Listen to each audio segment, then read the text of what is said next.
Hello students, welcome to Affairs Cloud, Learn to Lead. My name is विकास राणा. तो students हमारी एक application है carriers cloud के नाम से जो कि आप डाउनलोड कर सकते हैं प्ले स्टोर से. ये एप्लीकेशन स्पेसिफिकली एंड्रॉयड यूजर्स के लिए अवेलेबल है. इस एप्लीकेशन में आपको लॉगिन करना होगा अपनी जीमेल आईडी से and once you have logged in आप इस पेज पे जाएंगे. आप यहां पर इस पेज पे देख सकते हैं एक कोड है क्रैक10. अगर आप ये कोड क्रैक10 यूज करते हैं तो आपको 10% का डिस्काउंट मिलेगा अगर आप परचेज करते हैं हमारा कोर्स को. अब कोर्स हम आप सोचेंगे कि ये कोर्स इतना अच्छा इतना इंपॉर्टेंट कोर्स क्यों है, क्या रीजन है इस कोर्स का इतना अच्छा होने का. देखिए हम डेली बेसिस पे आपको करंट अफेयर्स प्रोवाइड करेंगे, वीकली बेसिस पे, मंथली बेसिस पे. मतलब डेली बेसिस पे हम आपको पीडीएफ प्रोवाइड करेंगे उस दिन के कंटेंट की एकदम अच्छे से बिल्कुल नोट्स फॉर्मेट में, ताकि आपको खुद के नोट्स ढूंढने ना पड़े, बनाने ना पड़े और ये नोट्स पढ़ के आपकी रिवीजन हो सके. यही आपको क्विज भी हम प्रोवाइड करेंगे सेम कंटेंट की डेली बेसिस पे. 20 से क्वेश्चंस की क्विज होगी आपको एप्लीकेशन पे मिल जाएगी जो आप रिवीजन के लिए हमारा पीडीएफ पढ़ के कोर्स को रिवीजन करने के लिए अगर आप जब चाहेंगे कि मैं कहां से रिवाइज करूं, हम आपको एप्लीकेशन पे ही रिवाइज करा देंगे अपनी थ्रू दिस क्विज. ऐसे ही वीकली फॉर्मेट में आपको 50 क्वेश्चंस की क्विज मिलेगी और PDF compiled PDF of important questions of that week. ऐसे ही मंथली बेसिस पे एक टॉप 100 क्वेश्चंस की पीडीएफ मिलेगी जो बहुत अच्छी पीडीएफ होती है. बिल्कुल कहते हैं ना एकदम star questions, most important questions of that month हम कवर करते हैं. इसी के साथ साथ जो बच्चे बैंक के लिए प्रिपेयर कर रहे हैं उनके लिए तो ये एक वन स्टॉप सॉल्यूशन है. बहुत अच्छा कंटेंट हम आपको प्रोवाइड करते हैं. 99.99% हम अपना कंटेंट कवर कर देते हैं रिलेटेड टू बैंकिंग अवेयरनेस. इसी के साथ साथ आपको पता होना चाहिए हम अब प्रोवाइड करते हैं आपको 20 टॉपिक के पीडीएफ. ये टॉपिक की पीडीएफ कौन कौन सी होती हैं, जैसे अगर आपने एग्जाम में देखा होगा ऐप से रिलेटेड, ऑब्यूट्री किस पर्सनैलिटी की मृत्यु हो गई, बुक्स किस बुक को कौन से ऑथर ने लिखी है, इंपॉर्टेंट डेज के बारे में, नेशनल अफेयर्स के बारे में, इंटरनेशनल अफेयर्स के बारे में, डिफेंस के बारे में, ये पर्टिकुलर सैटेलाइट किसकी है, ये मिसाइल किसके द्वारा लॉन्च की गई. तो इससे रिलेटेड हम सब आपको कंटेंट प्रोवाइड करते हैं जो आपके लिए बहुत ज़्यादा हेल्पफुल रहता है. इसी के साथ साथ कुछ स्पेशल करंट अफेयर्स भी प्रोवाइड किए जाते हैं. इंटरेक्टिव पीडीएफ्स भी आपको प्रोवाइड की जाती हैं अगर आप हमारा कोर्स परचेज करेंगे तो, जो आपकी प्रिपरेशन में बहुत हेल्पफुल रहेंगी. और जो ये सारा कंटेंट हम अभी आपसे मैं बात कर रहा हूं, ये कंटेंट बाइलिंगुअल है. बाइलिंगुअल मतलब इंग्लिश में भी प्रोवाइड किया जाता है एज वेल एज ये हिंदी में भी हम आपको कंटेंट प्रोवाइड करते हैं. इसी के साथ साथ फ्रेंड्स आप हमारे YouTube चैनल को जाके सब्सक्राइब कर सकते हैं. वहां पर हम बहुत अच्छे से रिवाइज कराते हैं, आपको कंटेंट पढ़ाते हैं. आपको कुछ ना समझ आए तो आप वहां से जाके रेफर कर सकते हैं. एक कोड और याद रखना, वो है विकास10. अगर आपको 10% का एक्स्ट्रा डिस्काउंट चाहिए तो आप विकास10 का कोड यूज कर सकते हैं. आपको क्रैक10 के अलावा 10% का डिस्काउंट यहां पे मिलेगा. और इसी के साथ साथ अगर आपको कोई भी इश्यू आ रहा है हमारी एप्लीकेशन से रिलेटेड, वेबसाइट से रिलेटेड, या आपका कोर्स परचेज नहीं हो रहा, या आपका कोर्स परचेज हो गया, पैसे कट गए हैं, या कोई भी इशू आ रहा है, तो आप हमें कॉन्टैक्ट कर सकते हैं एट द नंबर 9677333862, या फिर आप मेल कर सकते हैं support@affairscloud.com पे. एंड आई मेक श्योर हमारा रिप्रेजेंटेटिव आपको जल्दी से जल्दी आपको रीच करेगा एंड आपकी प्रॉब्लम को सॉल्व करेगा.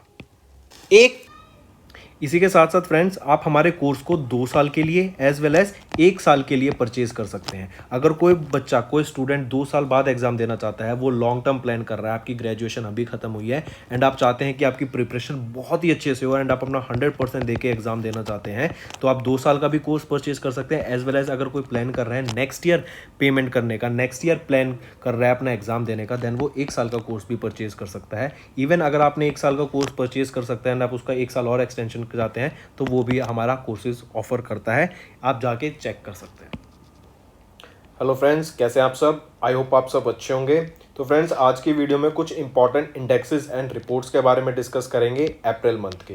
काफ़ी अच्छा सेशन रहेगा. कुछ इंपॉर्टेंट रिपोर्ट्स के बारे में भी हम यहाँ पे डिस्कस करेंगे कि वो रिपोर्ट्स कैसे आई, क्या उसका बिहाफ था रिपोर्ट का, उस रिपोर्ट में क्या कहा गया है.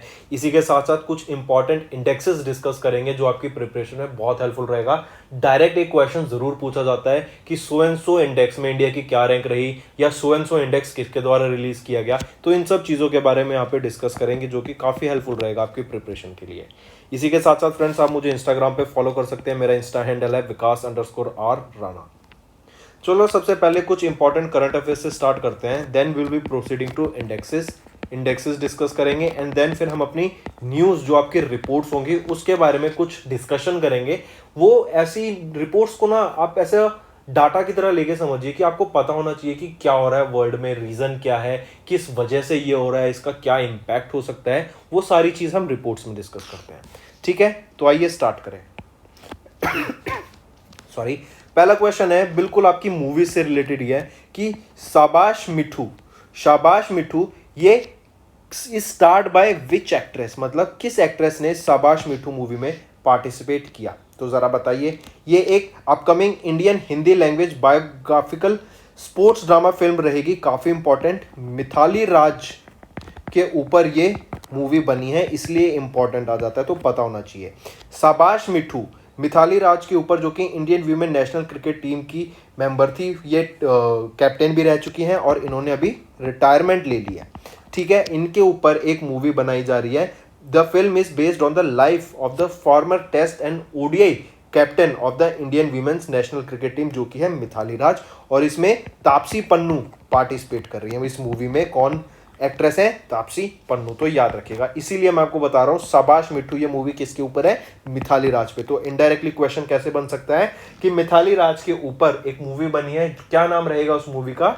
शाबाश मिठू। एंड इस मूवी की एक्ट्रेस कौन है? तापसी पन्नू। नेक्स्ट क्वेश्चन आ जाता है कि वो पहले इंडियन माउंटेनियर कौन बने जिन्होंने माउंट अन्नपूर्णा पीक को क्लाइम किया, और वो भी विदाउट सप्लीमेंट ऑक्सीजन, मतलब एडिशनल ऑक्सीजन की मदद के बिना जो पहले इंडियन माउंटेनियर बने to climb mount Annapurna peak, वो है शाकलैंग रिगजिन। और जब ये वापस ले आए तो इनका बहुत जोरों शोरों से स्वागत करा गया, तो आपको ये भी याद रखना है। नेक्स्ट हम बात करेंगे अभी पीएम मोदी के द्वारा फाउंडेशन स्टोन ले किए गए for the development projects of worth 21,000 crore rupees किस स्टेट में। तो गुजरात स्टेट में 21,000 करोड़ रुपए के प्रोजेक्ट्स को डेवलप करने की बात की गई प्राइम मिनिस्टर नरेंद्र मोदी जी के द्वारा। यहाँ पर ही आपको याद रखना है, जैसे जामनगर क्यों इंपॉर्टेंट रहेगा? क्योंकि यहाँ पे global centre for traditional medicine develop किया जाएगा। किसके द्वारा, किसकी मदद से? WHO की मदद से। फिर अगर मैं बात करूं सूरत की, सूरत में क्या है? पहला स्टील स्लैग रॉड है गुजरात के ही। फिर गुजरात में ही आपकी जिप्ट सिटी आ जाती है, ये भी आपको याद रखना है। ठीक है, फिर तमिलनाडु की बात करूं तो इनके चीफ मिनिस्टर MK स्टालिन के द्वारा अभी एक स्कीम लॉन्च की गई थी, ब्रेकफास्ट स्कीम, की जो प्राइमरी स्कूल के स्टूडेंट्स हैं, प्राइमरी स्कूल के बच्चे हैं, उनको गवर्नमेंट स्कूल्स में ब्रेकफास्ट प्रोवाइड करने की बात की गई। केरला की बात करें तो आप इनकी एक एप्लीकेशन याद रखना, हेल्थ एंड वेलनेस ऐप, वो है शैली ऐप। शैली ऐप से मिलता जुलता ऐप थी आयु, वो किसके द्वारा रिलीज की गई थी? कर्नाटका के द्वारा। ये दोनों ऐप शैली और आयु ऐप क्या है? हेल्थ एंड वेलनेस एप्लीकेशन है। आयु है कर्नाटका गवर्नमेंट की और शैली है आपकी केरला गवर्नमेंट की। Moving on, international Olympic day कब ऑब्जर्व किया जाता है? इंटरनेशनल ओलंपिक डे ऑब्जर्व किया जाता है 23 जून को। और पहला ओलंपिक वैल्यूज एजुकेशन प्रोग्राम कहाँ लॉन्च किया गया? ओडिशा में लॉन्च किया गया था पहला ओलंपिक वैल्यूज एजुकेशन प्रोग्राम। ठीक, चलिए 21 जून को क्या आ जाता है आपका? योगा डे हम ऑब्जर्व करते हैं, काफी इंपॉर्टेंट।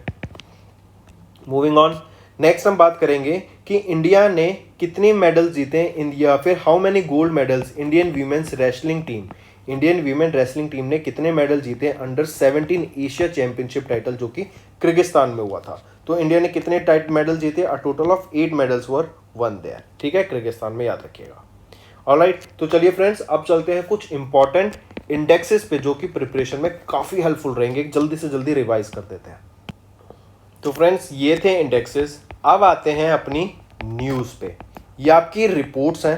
रिपोर्ट्स को पढ़ने से कैसे याद रखेंगे कि रिपोर्ट्स का क्या, रिपोर्ट का नाम रहेगा, किसके द्वारा रिलीज की गई, और वो डाटा क्या प्रोवाइड कर रही है, तो आपको काफी हेल्पफुल रहेगा। तो डाटा भी आपको याद रखना है। जैसे सबसे पहले हम बात करेंगे ह्यूरन रिसर्च इंस्टीट्यूट के द्वारा एक डाटा रिलीज किया गया, वो था लिस्ट रिलीज की गई richest self made women in the world 2022 की, कि जो सेल्फ मेड वीमेन जो रिच हुई हैं उनका एक डाटा रिलीज किया गया ह्यूरन रिसर्च इंस्टीट्यूट के द्वारा।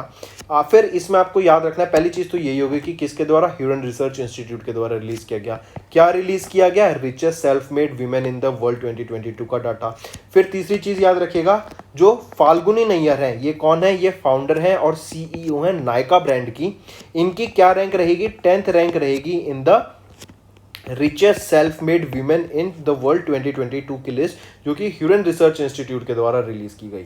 इनकी क्या पोजीशन रहेगी, और इनडायरेक्टली क्या पूछ सकता है, दो इनकी 10th पोजीशन है तो इनडायरेक्टली पूछ लेगा कि टॉप 10 में इंडिया से कौन वीमेन थी in the richest self made women in the world की लिस्ट में। टॉप 10 में बताइए कौन थी। तो 10th पोजीशन पे ही है आपकी नायका की founder and chief executive officer Falguni Nayar. इनकी टोटल वेल्थ कितनी है, $7.6 बिलियन की। नेक्स्ट न्यूज आ जाती है, पिछली थी ह्यूरन रिसर्च इंस्टीट्यूट की, अब हम बात करेंगे फोर्ब्स की। फोर्ब्स के द्वारा डाटा रिलीज किया गया वर्ल्ड्स बिलियनियर्स लिस्ट, मतलब इनडायरेक्टली कह सकते हैं जो वर्ल्ड के रिचेस्ट पर्सन है ना, उनकी बिलियनियर्स लिस्ट की डाटा रिलीज किया गया।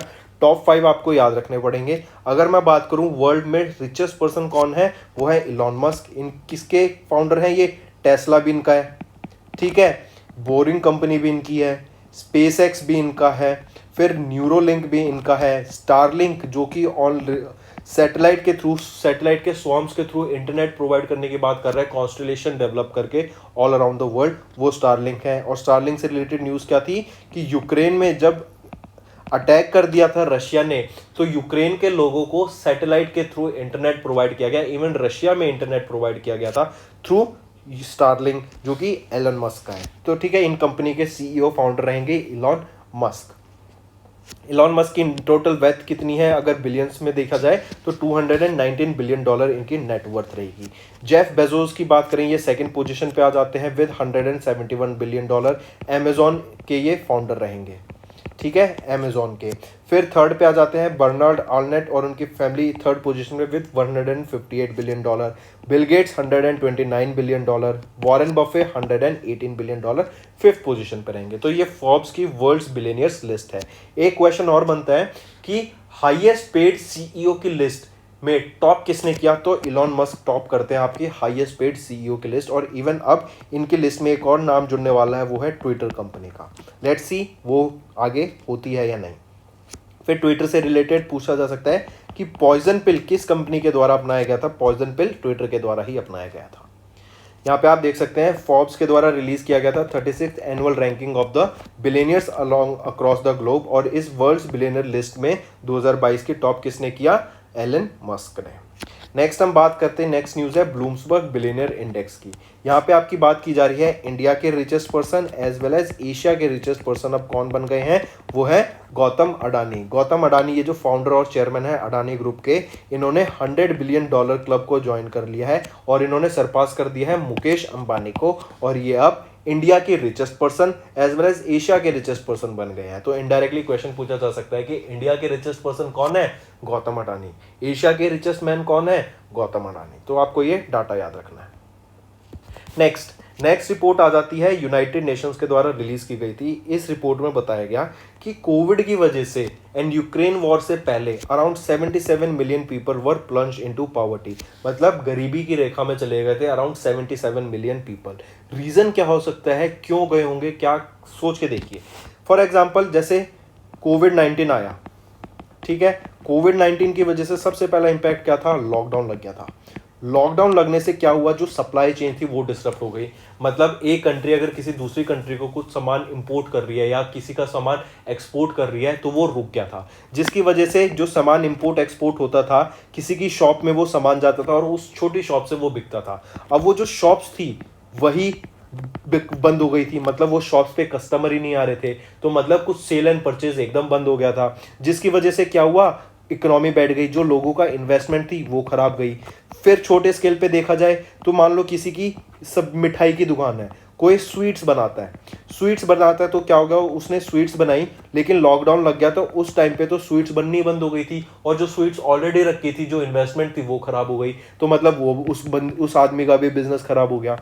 फिर आपने देखा कि जो शॉप्स थी, जैसे फॉर एग्जांपल क्लोथिंग स्टोर क्या था, शॉप्स खुल ही नहीं रही थी, तो वो 2-4 महीने जो भी टाइम पीरियड था लॉकडाउन का, कोई भी सेल नहीं हुई, तो उसकी वजह से क्या हुआ, लोग अपनी सेविंग्स पे जी रहे थे। जो छोटे मोटे बिजनेसेस थे वो बंद हो गए थे, फैक्ट्री बंद हो गई थी, सिर्फ कंस्ट्रक्शन वर्क था कहीं चालू था, वरना कंस्ट्रक्शन वर्क भी स्टॉप हो गया था, जिसकी वजह से आपका रियल एस्टेट पे इंपैक्ट आया था। तो ये कई चीज ऐसी हुई जिसकी वजह से हमें देखने को मिला कि जो ओवरऑल बिजनेस था वो आपका रुक गया था, बंद हो गया था। तो जो लोग डे टू डे बेसिस पे भी वर्क करते हैं, जो लोग आप कह सकते हैं अबव द पॉवर्टी लाइन है, लेकिन marginally above the poverty line है, तो वो क्या थे, अपनी सेविंग्स पे शिफ्ट हो गए थे। जिनके पास सेविंग थी वो भी लॉकडाउन के टाइम पे खत्म होती आई, क्योंकि नया काम मिल नहीं रहा था, अर्निंग हो नहीं रही थी, और जो पहले से पैसे थे आपके अकाउंट में उसी के थ्रू आप जो सामान daily day to day basis का राशन अपना परचेज कर रहे थे। इवन जो छोटे स्केल पे डे टू डे वेजेस वाले वर्कर होते हैं, कि जो अपने दिन का 500-1000 रुपए दिहाड़ी करते हैं, उनका तो काम बिल्कुल ही बंद हो गया था। वो अपने गांव जाने लगे थे। हमने देखा था दिल्ली से, यूपी से,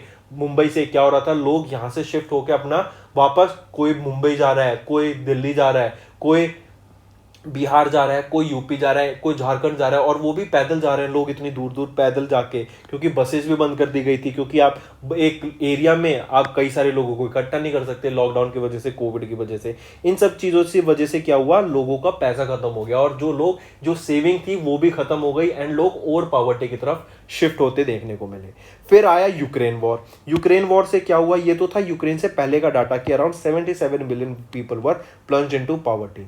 फिर आ जाता है यूक्रेन वॉर। यूक्रेन वॉर से आप इंपैक्ट देखने को मिलेगा काफी सारा, काफी चीज हो जाती है, जैसे यूक्रेन, रशिया। रशिया क्या है, वर्ल्ड में पेट्रोल, गैस ये सप्लाई करता है, व्हीट सप्लाई करता है, फर्टिलाइजर्स, इन 3 चीजों पे बात करेंगे। तो पेट्रोल और गैस हम देखते हैं ये यूरोपियन नेशंस को सप्लाई करता है, जो नेटो के पार्ट है, ठीक है, इनको सप्लाई करता है। तो इससे वजह से इन्होंने इस पे, रशिया पे बैन लगा दिए, काफी सारे सैंक्शन लगा लिए, तो पेट्रोल के प्राइसेस बढ़ गए ऑल ओवर द वर्ल्ड। हमें देखने को मिला जैसे रशिया ने अटैक किया, जिससे हमने देखा इंडिया में भी आपके पेट्रोल के प्राइसेस बढ़ गए थे। तो रीजन यही था, वहां से डिमांड बढ़ी और यहाँ पे आपके पेट्रोल के प्राइस बढ़ते गए। अब क्या है इसका इंपैक्ट, रशिया, यूक्रेन क्या था, यूक्रेन भी वर्ल्ड में व्हीट्स एक्सपोर्ट करता था काफी मात्रा में, ये भी फर्टिलाइजर्स एक्सपोर्ट करते थे काफी मात्रा में ऑल अराउंड द वर्ल्ड। तो क्या हुआ, हमें फूड इनसिक्योरिटी देखने को मिली। रशिया और यूक्रेन जो कि व्हीट एक्सपोर्ट करते थे काफी कंट्रीज को ऑल अराउंड द वर्ल्ड, वो अब बैन हो गया था। तो जो कंट्री अब डिपेंडेंट थे from the import of wheat from these 2 country, वहां पे तो व्हीट जाना ही बंद हो गया, तो मतलब वहां पे तो कमी हो गई खाने की। तो ऐसी कंट्रीज ने सोचा कि भाई इंडिया के पास आते हैं और इंडिया से व्हीट हम इंपोर्ट करा लेंगे। लेकिन इंडिया में क्या हुआ, इंडिया में आ गई हीट वेव, इंडिया में आ गई हीट वेव, पाकिस्तान में हीट वेव आ गई।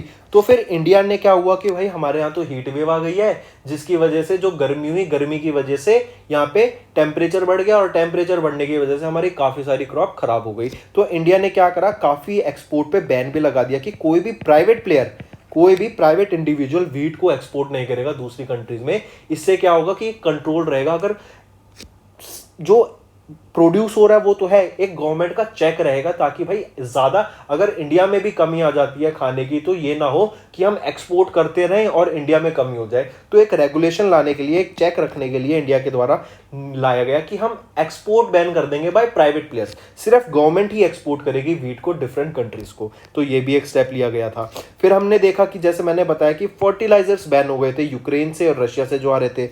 उससे क्या हुआ, फर्टिलाइजर क्या होता है, ये खाद होती है जो आपको क्रॉप्स को ग्रो करने के काम आती है। तो अगर यही बंद हो जाएगी तो काफी कंट्रीज में हमने देखा कमी हो गई खाद की, जिसकी वजह से जो क्रॉप और ग्रो करनी थी वो भी बैन हो गई, वो भी खत्म हो गई। तो और फूड इनसिक्योरिटी को एक पुश मिलेगा कि और कमी देखने को मिली हमें खाने को। फिर एक न्यूज आई थी कि इंडिया ने government to government agreement sign किया ताकि नेपाल के साथ, ताकि डीएपी फर्टिलाइजर्स और यूरिया को हम इंपोर्ट करेंगे, ताकि वहां से अगर हमें यूरिया और फर्टिलाइजर नहीं आ रहे तो हमें कहीं ना कहीं दूसरा ऑल्टरनेटिव सोर्स ढूंढना पड़ेगा। इन सब की वजह से अभी हमें देखने को मिल रहा कि और इनसिक्योरिटी बढ़ती जा रही है। फिर एक रीजन और आ जाता है, वो आ जाता है चाइना।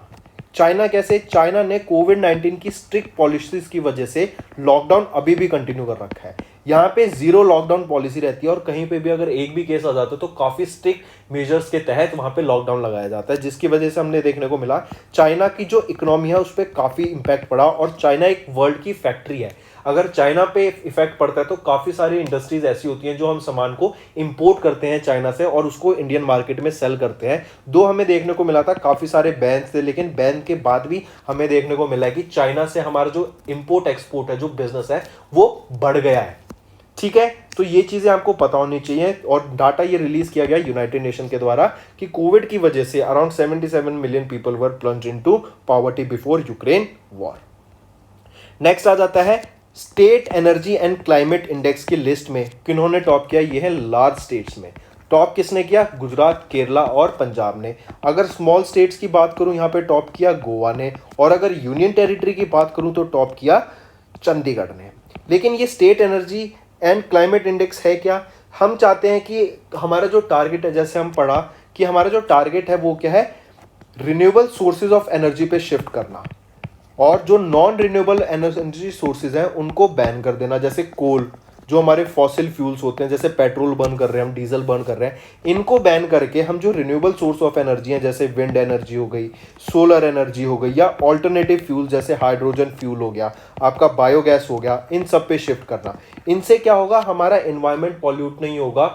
और इसी वजह से जो स्टेट्स जैसे गुजरात, केरला, पंजाब, ये वो स्टेट्स हैं जो अपने एरिया में, अपने स्टेट में ऐसे प्रोजेक्ट्स ला रही हैं, या कंपनीज जो स्टेट्स में हैं वो ऐसे प्रोजेक्ट्स पे वर्क कर रही हैं जो कि एनवायरनमेंट को पॉल्यूट नहीं करेगा, सस्टेनेबल डेवलपमेंट गोल्स को मीट करता है। जो उनके फ्यूल्स, अपनी फैक्ट्री चला रहा है कोई बिजनेस, उस फैक्ट्री में जो फ्यूल आ रहा है, क्या वो सोलर एनर्जी से आ रहा है, क्या वो रिन्यूएबल नॉन रिन्यूएबल एनर्जी से आ रहा है? तो इसकी इन चीज़ों को ध्यान में रखते हुए ही ये state energy and climate index list को डेवलप किया गया, जिसमें बताया गया। एंड इस लिस्ट से क्या होता है? कंपटीशन बनता है कि अरे गुजरात इतना अच्छा काम कर रहा है लेकिन महाराष्ट्र तो बिल्कुल पीछे रह गया, दिल्ली का तो लिस्ट में नाम नहीं। तो इन चीज़ों को ध्यान में रखते हुए इसमें क्या होता है? कंपटीशन, हेल्दी कंपटीशन डेवलप होता है बिटवीन द स्टेट्स कि हाँ हमें और अच्छा काम करना है। इसीलिए ये एक चीज और याद रखिएगा कि किसके द्वारा रिलीज किया गया? नीति आयोग के द्वारा ये state energy and climate index release करा गया।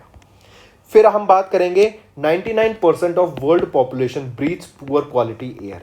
अभी ये डाटा रिलीज किया गया वर्ल्ड हेल्थ ऑर्गेनाइजेशन, जो कि हेल्थ एजेंसी है यूनाइटेड नेशंस की, इनके द्वारा इस डाटा को रिलीज किया गया। अभी हमने देखा था, मैं आपको डाटा बताता हूं दिल्ली का। दिल्ली पिछले 4 सालों से वर्ल्ड की टॉप कर रही है in the world's most polluted capital city के डाटा में।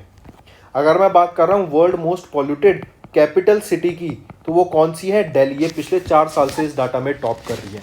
तो देखा जाए तो पॉल्यूशन बहुत ज़्यादा है। जो इंडिया के लोग पॉल्यूशन देख रहे हैं कि इंडिया की मोस्टली सिटीज़, आपकी जो टॉप 20 सिटीज़ की मैं बात करूं तो उसमें से 8 से 9 से 10 सिटीज़ तो इंडिया की आ जाती हैं जो कि पॉल्यूटेड है। ठीक है, एयर पॉल्यूशन यहाँ पे बहुत ज़्यादा रहता है। फिर देखा जाए तो जैसे ढाका, बांग्लादेश की कैपिटल, ये भी बहुत पॉल्यूटेड है। पाकिस्तान में भी काफ़ी सिटीज़ पॉल्यूटेड रहती हैं। चाइना में भी पॉल्यूशन देखने को मिलता है हमें। तो हम क्या डाटा रिलीज किया गया WHO के द्वारा कि भाई जो लोग ऑल अराउंड द वर्ल्ड है उसमें से 99% पॉपुलेशन ऐसी हवा को, ऑक्सीजन की ऐसी हवा को ब्रीथ इन करती है जो कि उनके लिए सूटेबल नहीं है। इससे साथ ही साथ एक और डाटा याद रखिएगा, माइक्रो प्लास्टिक, बहुत छोटे छोटे पीसेस प्लास्टिक के, बिल्कुल नैनो स्केल पे, माइक्रो स्केल पे छोटे से, वो आपके ब्लड्स में भी मिलने हैं, आपके ह्यूमन ब्लड में डिटेक्ट किया गया है माइक्रो प्लास्टिक। यह भी रिसेंट न्यूज़ थी। और हम जानते हैं जो प्लास्टिक होता है ये क्या होता है? नॉन बायोडिग्रेडेबल होता है। मतलब इसको डिग्रेड नहीं किया सकता, अपने आप से ये डिग्रेड नहीं होता एनवायरनमेंट में, जो कि बैक्टीरिया के एक्शन से हो सकता है।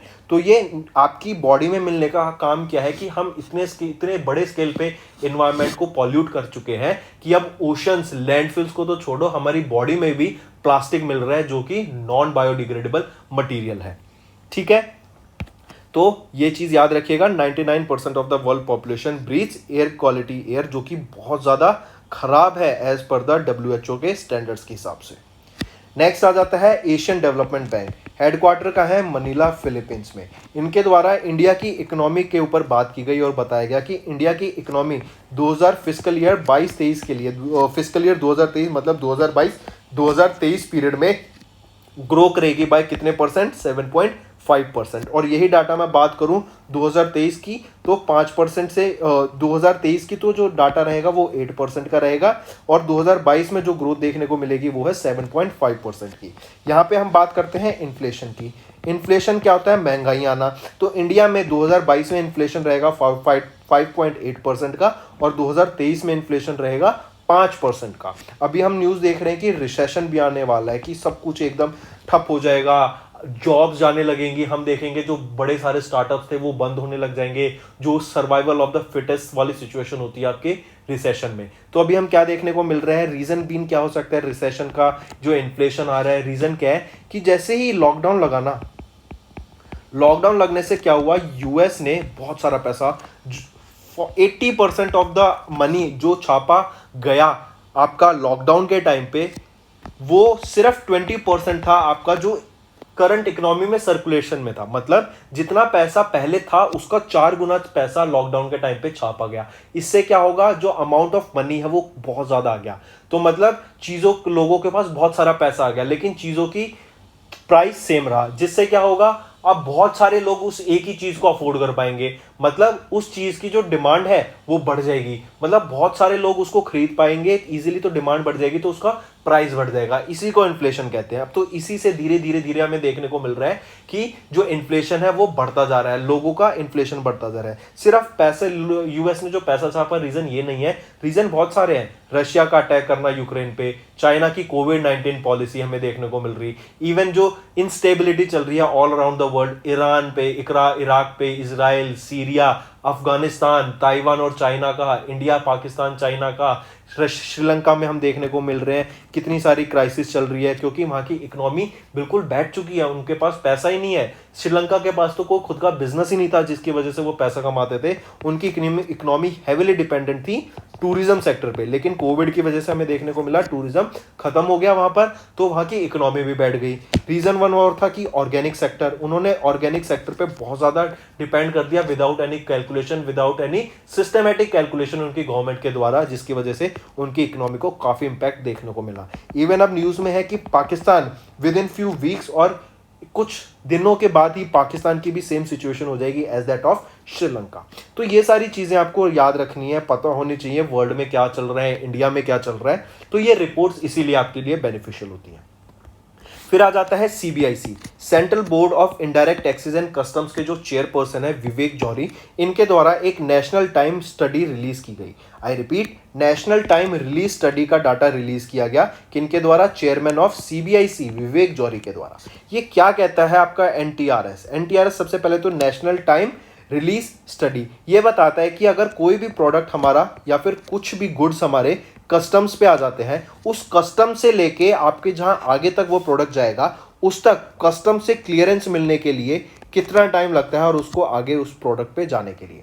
ठीक है, एनटीआरएस ये क्या है, एक order to access the cargo clearance process है, अडॉप्ट्स कार्गो रिलीज टाइम, जो कि है time taken from the arrival of the cargo at the custom station to its eventual release for the import and export. मतलब cargo यहाँ पे जो customs है, custom में जब वो प्रोडक्ट आया उसमें उसको सारी क्लियरेंस मिलना, सर्टिफाइड मिलना, जो आपको एक मिलता है ना कि आपको एक्सेप्टेंस फॉर्म मिल जाता है कि हाँ आप इस प्रोडक्ट को आगे भेज सकते हैं, तो वो मिलने में टाइम कितना लगा, उस टाइम के बारे में ये स्टडी रिलीज की गई। और ये जो स्टडी थी करी गई on 4 ports, basically sea ports, air cargo complexes, inland container depots और इंटीग्रेटेड चेक पोस्ट पे ये डाटा कंडक्ट करा गया और उसकी एक स्टडी रिलीज की गई चेयरमैन ऑफ सीबीआईसी विवेक जौहरी के द्वारा। तो ये आपको याद रखना है। ठीक है, ये क्या है, लॉजिस्टिक्स की तो मैंने बात की यहाँ पे, मतलब एक जगह से दूसरी जगह तक प्रोडक्ट कितने टाइम में पहुंच रहा है, कितना समय लग रहा है वहां पर, उस पर कितना खर्चा हो रहा है, ये सारी चीजें भी एक बिजनेस के लिए बहुत मैटर करती हैं। ठीक है, अगर लॉजिस्टिक कॉस्ट कम होगी तो आपको प्रोडक्ट पे ज्यादा प्रॉफिट हो सकता है, आप उसको चीप प्रोडक्ट पे और चीप रेट पे भी बेच सकते हैं। लेकिन अगर आपकी लॉजिस्टिक कॉस्ट ही ज्यादा है तो उसको आपको वो प्रोडक्ट भी महंगा हो जाता है। इसीलिए जैसे हम कहते हैं ना, आईफोन इंडिया में बनाते हैं और एक आईफोन बाहर कंट्री में बना, उससे क्या होगा, बाहर कंट्री से बनेगा और इंडिया में आ रहा है, तो इनडायरेक्टली इसीलिए आईफोन इतने महंगे होते हैं। लेकिन अगर इंडिया में ही आईफोन बनने लग जाए आपके, तो उससे क्या होगा, कंपनी चाहे तो अपने जो कॉस्ट है वो बहुत कम कर सकती है, क्योंकि यहाँ पे लॉजिस्टिक कॉस्ट तो खत्म हो गई, इंडिया की में ही प्रोडक्ट बन रहा है और इंडिया के लोगों के लिए बन रहा है। तो उससे क्या हो सकता है, जो आईफोन इतने महंगे बनते हैं उनकी कॉस्ट ड्रास्टिकली आप रिड्यूस कर सकते हैं। सिमिलरली जो कंट्रीज होती हैं, जैसे जो महंगी महंगी कार्स होती हैं, जैसे ऑडी, बीएमडब्ल्यू, बेंटले, आपकी फरारी, ये क्या होती हैं, ये कंट्रीज बाहर कार बनती हैं और इनको इंडिया में एक्सपोर्ट करते हैं, तो कस्टम्स में बहुत ड्यूटी लगती है, बहुत चार्ज लगता है, एक्स्ट्रा पे करना पड़ता है आपको, टाइम भी लगता है। तो उस टाइम का डाटा रिलीज किया गया स्टडी करके, नेशनल टाइम रिलीज स्टडी के अंडर चेयरमैन विवेक जौहरी के द्वारा सीबीआईसी के। एंड इसी में आपको देखा जाए तो अगर वही गाड़ी इंडिया में बनने लग जाए तो आपकी कॉस्ट ड्रास्टिकली रिड्यूस हो जाएगी और टाइम भी आपका कम लगेगा टू परचेज अ कार। ये आपका एग्जाम्पल था। नेक्स्ट हम बात करेंगे ग्लोबल विंड एनर्जी सेक्टर की। एक रिपोर्ट रिलीज की गई, वो थी ग्लोबल विंड एनर्जी काउंसिल के द्वारा रिलीज की गई। क्या रिलीज किया गया, ग्लोबल विंड रिपोर्ट को रिलीज किया गया और बताया गया कि अगर हमें नेट जीरो अचीव करना है बाय 2050 और हमें ट्रैक पे रहना है फॉर 1.5 डिग्री सेल्सियस के। तो हमें जो एनर्जी जनरेट करनी पड़ेगी ना थ्रू विंड एनर्जी की बात कर रहा हूँ और अभी मैं सिर्फ, तो वो 4 टाइम्स हमें करनी पड़ेगी। जो इंस्टॉलेशन है हमें 4 टाइम करना पड़ेगा विद इन दिस डेकेड। मतलब अभी मान लो अगर हम 94 गीगावाट्स ऑफ एनर्जी को जनरेट कर रहे हैं थ्रू विंड, तो हमें इसका प्रोडक्शन 4 टाइम्स कर देना होगा इन दिस डेकेड, ताकि 2050 का हम टारगेट नेट जीरो का अचीव कर सकें। अभी हम देख रहे हैं एनर्जी। एनर्जी क्या है? पॉपुलेशन बढ़ेगी किसी भी कंट्री की तो क्या होगा? एनर्जी की नीड बढ़ेगी। अब आप देखिए, पहले घर में बहुत कम घरों में एसी होता था, अब हर घर में एसी है, तो एनर्जी की डिमांड बढ़ रही है। पहले हर घर में टीवी नहीं होता था इंडिया में, अब हर घर में टीवी है, तो उससे क्या है? डिमांड बढ़ रही है इलेक्ट्रिसिटी की। पंखे से डिमांड बढ़ती है। आप देखेंगे एसी डेली बेसिस पे चल रहा है। फिर आपने देखा कि पहले तो पेट्रोल, डीजल, सीएनजी इन पे चलती थी गाड़ियां, लेकिन अब क्या हो रहा है? आपकी इलेक्ट्रिक व्हीकल्स आ रही हैं। रीजन बीइंग, इससे क्या होगा? जो इलेक्ट्रिसिटी की डिमांड होगी वो बढ़ जाएगी।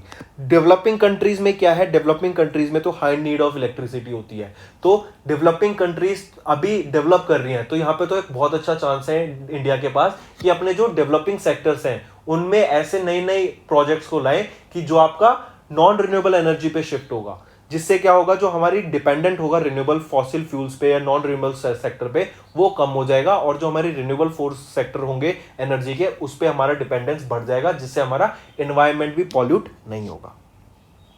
नेक्स्ट हम बात करेंगे ग्लोबल रियल टाइम पेमेंट्स की। ऑल अराउंड द वर्ल्ड अगर 100% रियल टाइम पेमेंट्स हुई हैं, ऑनलाइन ट्रांजैक्शन देखने को मिले, इसमें से 40% जो ऑनलाइन ट्रांजैक्शंस थे वो थे इंडिया के।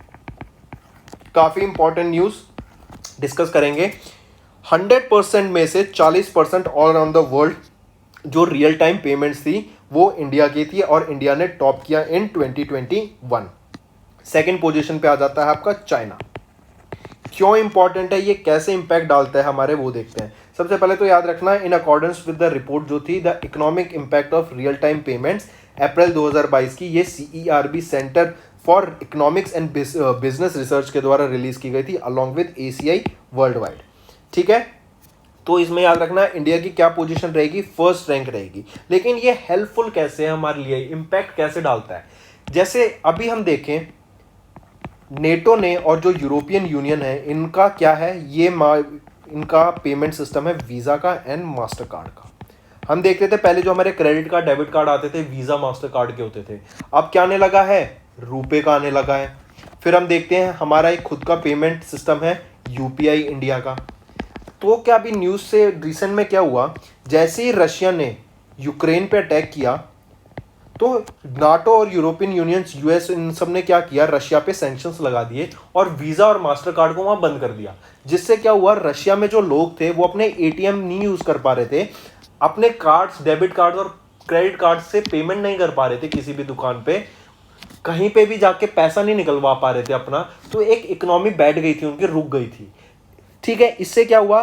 धीरे धीरे लोगों कहाँ से पैसा निकालेंगे, उनका खर्चा कम हो गया। आपको दुकान पे जाके पेमेंट करनी है, आप शॉपिंग करते हैं तो आप अपना क्रेडिट कार्ड आगे दे देते हैं कि सर लीजिए क्रेडिट कार्ड और इससे स्वाइप कीजिए, तो उससे क्या होता है? वो पेमेंट हो रही है आपकी। अगर वही पेमेंट बंद कर देंगे, आपको फिर कैश पे डिपेंडेंट होना पड़ेगा, आपके पास कैश होना चाहिए। तो ऐसी सिचुएशन इंडिया में नहीं आ सकती। रीजन बीइंग, इंडिया का खुद का पेमेंट सिस्टम है UPI। अब कोई कंट्री इंडिया पे अटैक कर दे और UPI बंद नहीं कर पाएगा, क्योंकि UPI कौन गवर्न कर रहा है? इंडिया गवर्न कर रहा है। इंडिया की गवर्नमेंट NPCI के द्वारा आ जाता है। ठीक है, वीजा मास्टर कार्ड बंद भी कर दे तो इंडिया को इंपैक्ट नहीं पड़ेगा, क्योंकि अगर मैं किसी शॉप पे जाता हूं, मेरे पास UPI है, सामने वाले शॉप वाले के पास UPI है, तो मैं पेमेंट इजीली कर पाऊंगा।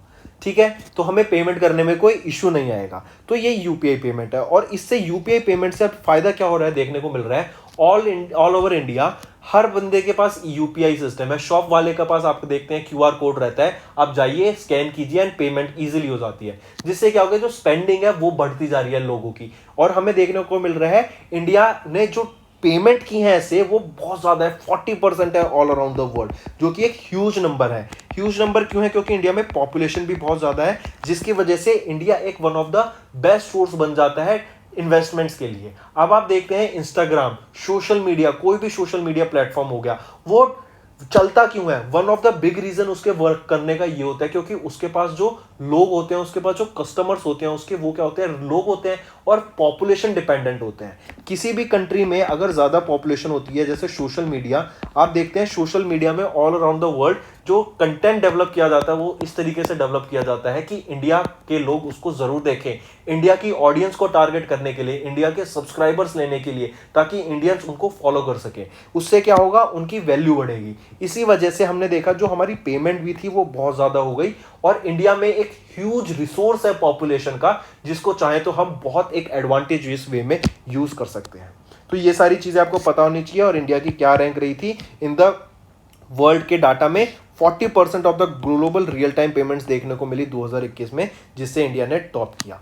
फिर इसी के साथ साथ चाइना रहा सेकंड पोजीशन पे विद 18.5 बिलियन रियल ट्रांजैक्शन के साथ। नेक्स्ट हम बात करेंगे चेन एनालिसिस। चेन एनालिसिस एक ऑर्गेनाइजेशन है, इनके द्वारा डाटा रिलीज किया गया in terms of crypto gains का। क्रिप्टो गेन्स होता है क्रिप्टो प्रॉफिट्स का, कि किस कंट्री के हमें प्रॉफिट सबसे ज्यादा देखने को मिले, किस कंट्री ने सबसे ज्यादा प्रॉफिट निकाला। तो इस हिसाब से देखा जाए क्रिप्टो गेन्स के हिसाब से, तो यूनाइटेड स्टेट्स ऑफ अमेरिका ने टॉप किया 2021 में in terms of crypto gains. और 2021 से ही मैंने आपको बताया था, याद रखने का तरीका, कि इंडिया की रैंक रहेगी 21 in terms of crypto gains. ठीक है, क्रिप्टो गेन्स, तो ये आपको याद रखना है।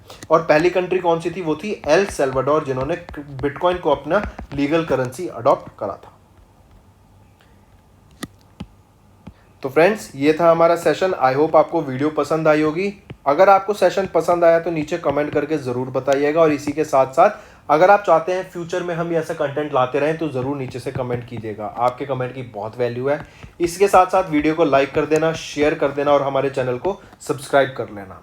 और फ्रेंड्स, अगर आप और इंडिविजुअल टॉपिक्स पे वीडियो देखना चाहते हैं, जैसे national affairs, international affairs, sports, defence, आप इन सब के आगे बाय विकास राणा लिखिए एंड आप यूट्यूब पे सर्च कीजिए। आपको हमारे बेस्ट कंटेंट मिलेगा जो आपकी प्रिपरेशन में, रिविजन में बहुत हेल्पफुल रहेगा। इसी के साथ साथ हम weekly videos and monthly videos भी कवर करते हैं, जो कि बहुत अच्छी होती हैं रिविजन पर्पस के लिए। That's all for the day. Thank you. That's all for the day friends, ये हमारी वीडियो थी। आई होप आपको वीडियो पसंद आई होगी। इसी के साथ साथ फ्रेंड्स, आप हमारे यूट्यूब चैनल को सब्सक्राइब कर सकते हैं, आप टेलीग्राम चैनल पे जाके हमें फॉलो कर सकते हैं। एंड इसी के साथ साथ अगर आपको कोई भी प्रॉब्लम आ रही है या तो पेमेंट में या हमारे कोर्सेज के साथ, तो आप हमें कांटेक्ट कर सकते हैं एट द नंबर 7677333862, या फिर आप हमारी मेल आईडी पे हमें मेल कर सकते हैं। And I will make sure कि आपकी जो प्रॉब्लम है उसको जल्दी से जल्दी सॉल्व किया जाए। इसी के साथ साथ आप हमारे इंस्टाग्राम हैंडल affairscloud_official को फॉलो कर सकते हैं। कोड और याद रखना, वो है विकास10। अगर आपको 10% का एक्स्ट्रा डिस्काउंट चाहिए तो आप विकास10 का कोड यूज कर सकते हैं। आपको क्रैक 10 के अलावा 10% का डिस्काउंट यहां पे मिलेगा। और इसी के साथ साथ अगर आपको कोई भी इश्यू आ रहा है हमारी एप्लीकेशन से रिलेटेड, वेबसाइट से रिलेटेड, या आपका कोर्स परचेज नहीं हो रहा, या आपका कोर्स परचेज हो गया, पैसे कट गए हैं, या कोई भी इशू आ रहा है, तो आप हमें कॉन्टैक्ट कर सकते हैं एट द नंबर 9677333862, या फिर आप मेल कर सकते हैं support@affairscloud.com पे। एंड आई मेक श्योर हमारा रिप्रेजेंटेटिव आपको जल्दी से जल्दी आपको रीच करेगा एंड आपकी प्रॉब्लम को सॉल्व करेगा।